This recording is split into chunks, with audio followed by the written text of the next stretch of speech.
You are watching Morning Musings with Reinhard von Hennings, chairman and founder of Bridge House Law in Charlotte, North Carolina.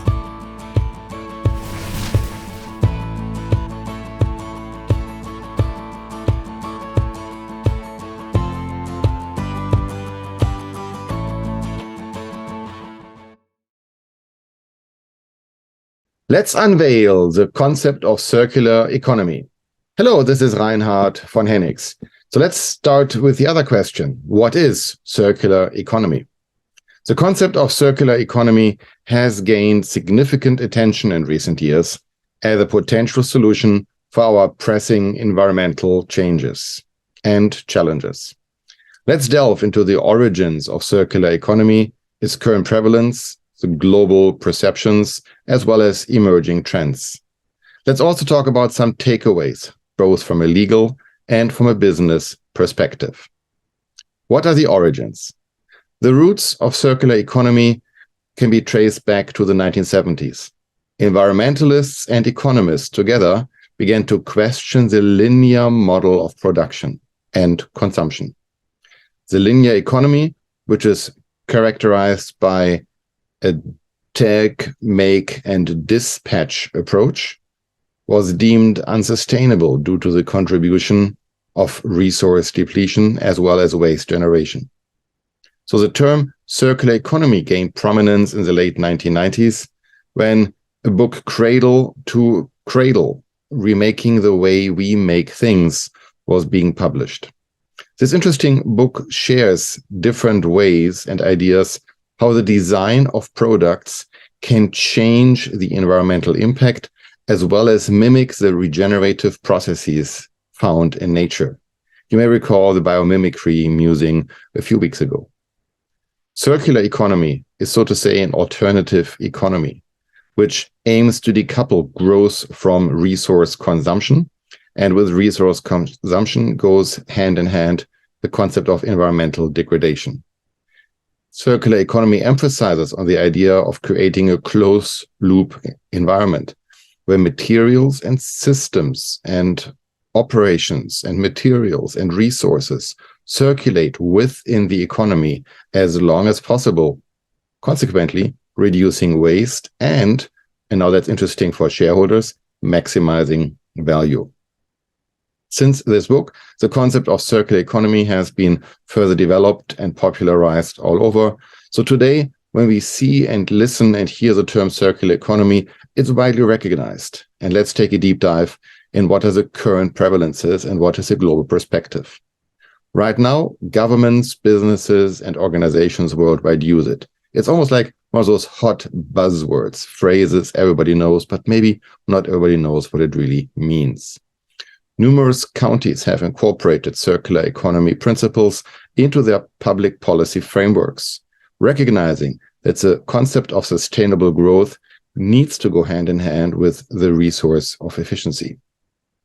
The European Union, on the forefront of circular economy, created an ambitious circular economy action plan aiming to transform Europe into a resource-efficient and low-carbon society. Different countries have different approaches. The Netherlands and Finland have implemented pioneering initiatives, demonstrating the tangible benefits of circulating all across different sectors.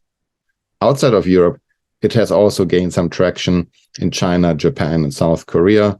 They have embraced with a circular economy agenda driven by environmental concerns, driven by the fear of resource scarcity, and lastly, economic opportunities.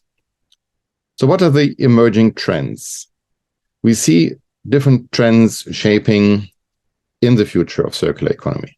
First of all, digitalization.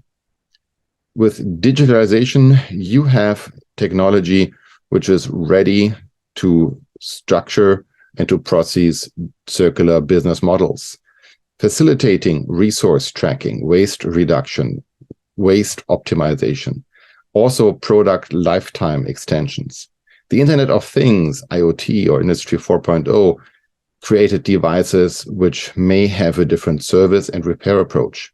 Artificial intelligence is being harnessed as a way to optimize resource flow. Second, the sharing economy. The more you share, the more you collaborate, the less environmental impact it has. And this has gained a momentum in promoting the efficient need for ownership. Peer-to-peer sharing platforms, Airbnb, car sharing, and you name it, is the name of the time. Co-working spaces reduce the footprint in a city where not everybody needs an office 7 days a week. Some go to the office 2 days, 3 days, 4 days. There's room to share. Thirdly, the emphasis on product design with circularity has grown. Biomimicry is one of the words I already talked about, and I talked about in a prior musing. Cradle-to-cradle design is also one of those buzzwords which gained traction. Manufacturers are more and more looking into the entire life cycle. How can a product be sourced, but also what do we do with those materials at the end of the cycle? How much gold is in a cell phone? How much other raw materials can be used? So the 5 takeaways from a legal and from a business perspective, I will share in a moment. But let's take a big picture on the legal perspective. Legal and circular economy means that regulatory framework is needed. Governments must incentivize singularity with tax incentives, extended producer responsibility schemes, as well as the development of recycling and eco-design. Clear and enforceable regulations is necessary in order to make it easy for companies to follow. So what does it mean on the business side?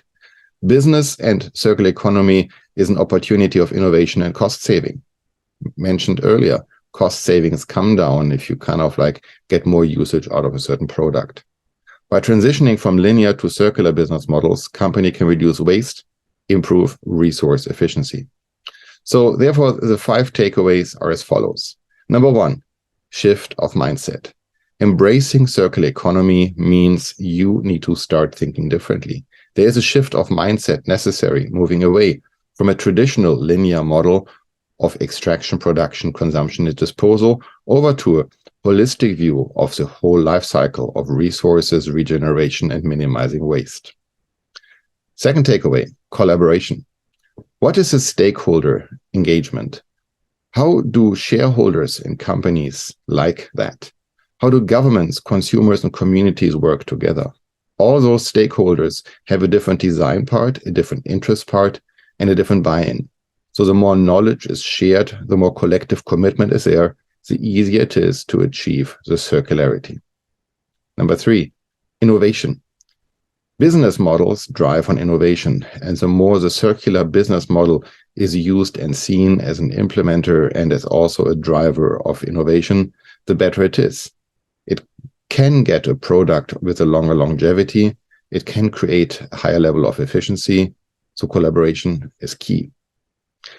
Number 4, circular supply chains. If everything needs to be new when it's being sold, transforming those supply chains into circular systems are crucial.